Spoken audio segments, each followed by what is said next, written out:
I am at the top of the world. यो चाहिँ आजसम्मको मेरो घुमाइको इतिहासमा खासै घुमेको त छैन हैन, तर समिनदार लामो र अग्लो स्थानमा बनाएको झोलुङ्गे पुल जस्तो लाग्यो मलाई चाहिँ।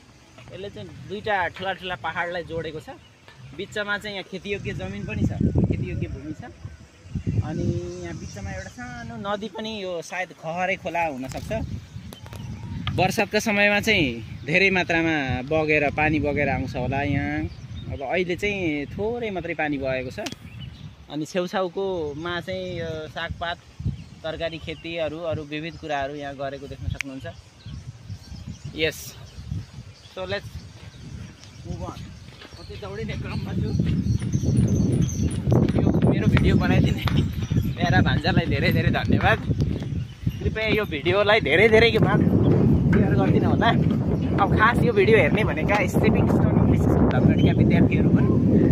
ती विद्यार्थीहरूलाई पनि यो भिडियो हेरिदिएकोमा धेरै धेरै धन्यवाद। कृपया लाइक, सेयर, सब्सक्राइब गर्न नबिर्सनु होला।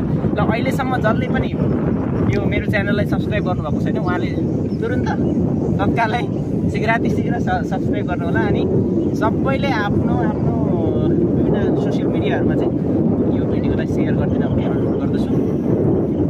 ल अनि एउटा कुरा, हाम्रो यो बी ब्लग्समा 1 मिलियन सब्सक्राइबर पुग्यो भने हाम्रो सरले फुल बियर्ड र फुल हेयर राख्नुहुन्छ। कहिले काट्नु अन्त हो कि होइन? हो, त्यो मेरो 1 मिलियन लु, इट्स माई कमिटमेन्ट।